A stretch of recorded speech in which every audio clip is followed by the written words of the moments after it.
स्वामी प्रसाद मौर्य के इस्तीफे के बाद कुशवाहा, शाक्य, सैनी और कुशवाहा बिरादरी की राजनीति चरम पर है उत्तर प्रदेश में। हमारे साथ बाबू सिंह कुशवाहा है, इन्हीं से पूछते हैं।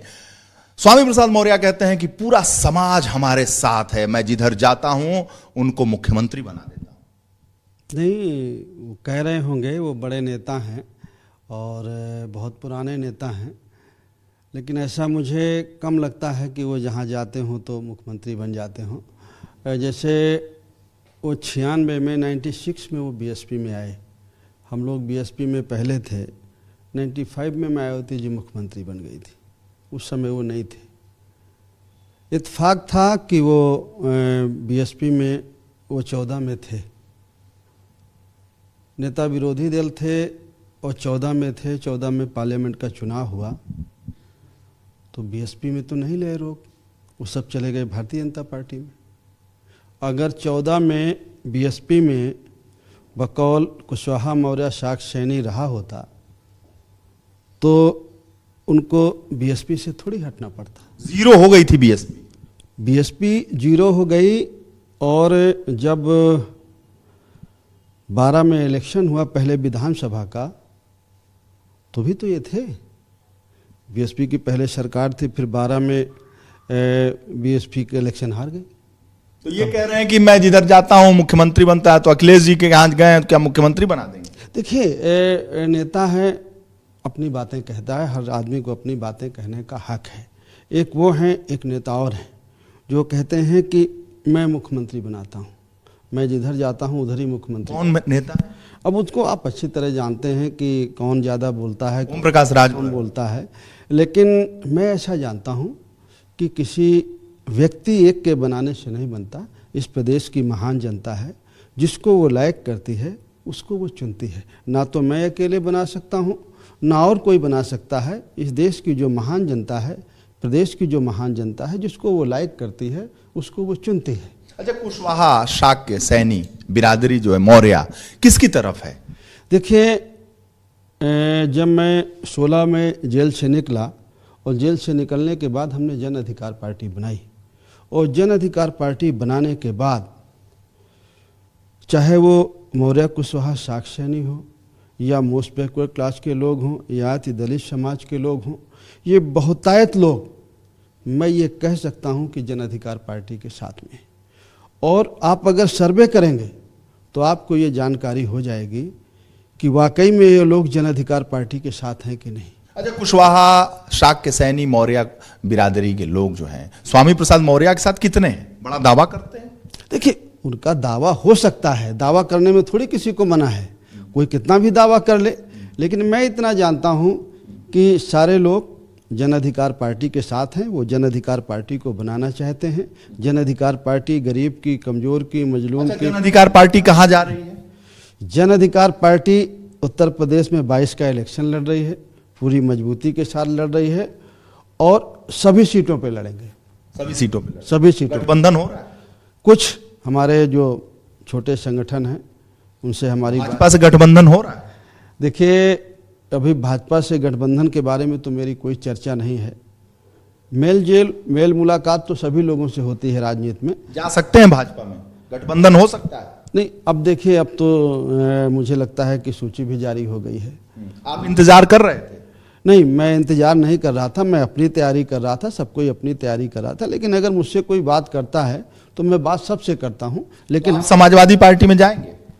गठबंधन होगा? देखिए, समाजवादी पार्टी से तो शायद उम्मीद कम है, और अब चूंकि नामांकन का दूसरा दिन है। भाजपा से है?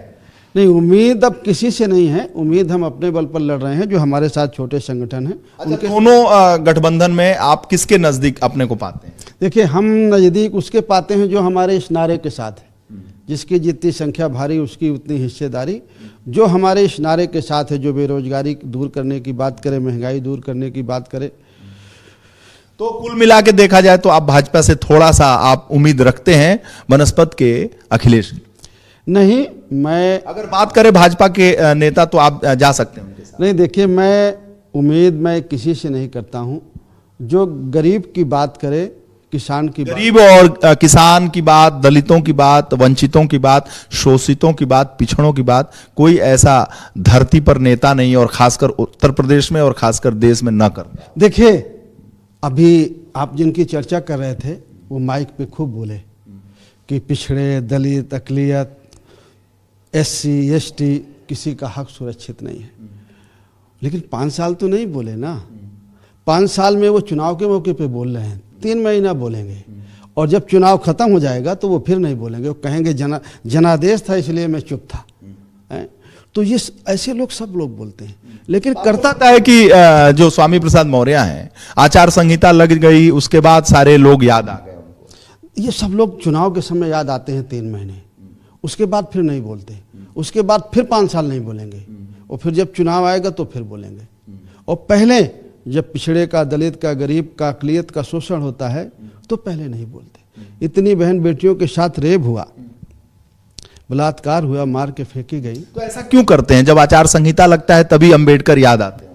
देखिए एक सिस्टम है, बाबा साहब अम्बेडकर को मानने वाले लोग हैं।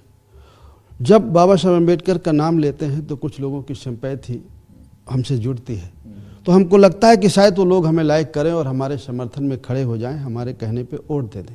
लेकिन ये होता पहले हो जाता रहा होगा, लेकिन अब कोई धोखे में आने वाला नहीं है। तो अब जो है वंचितों की बात वो कर रहे हैं, वो बेमानी है, सरकार में रह के करना चाहिए।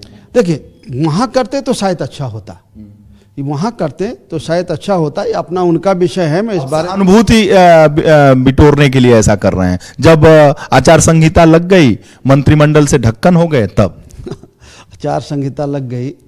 देखिए वो अब चुनाव होना है इसलिए, लेकिन अभी और भी तो पद हैं उनके पास, हैं?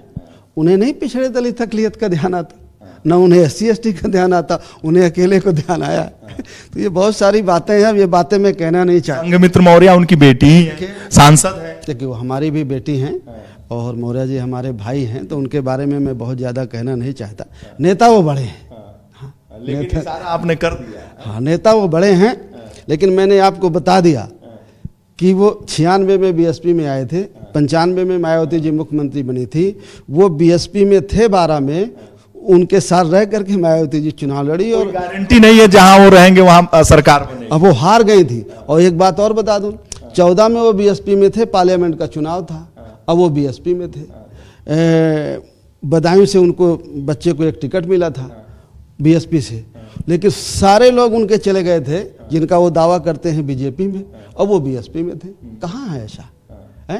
तो लोग जागरूक देख के काम करते हैं। हाँ जागरूक हैं, समझदार लोग हैं, होना भी चाहिए, सबको होना चाहिए। अवसरवादी हैं क्या?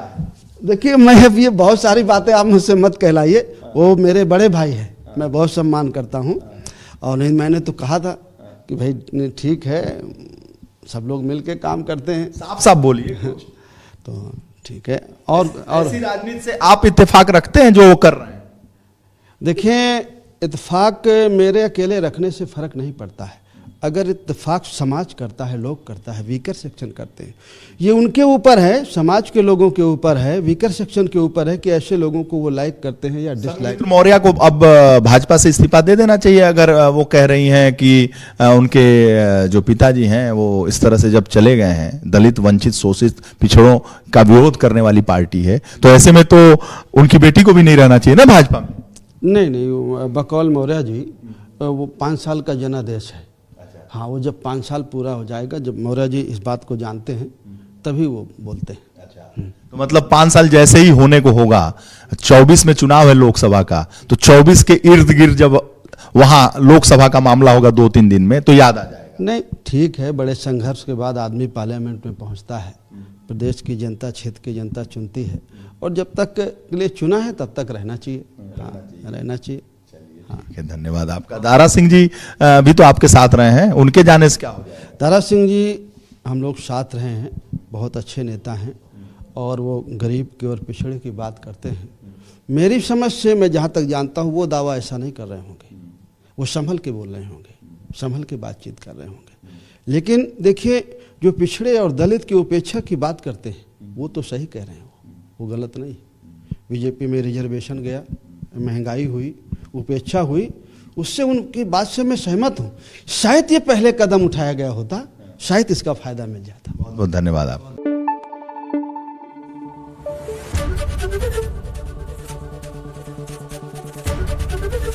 एबीपी गंगा, खबर आपकी, जुबान आपकी।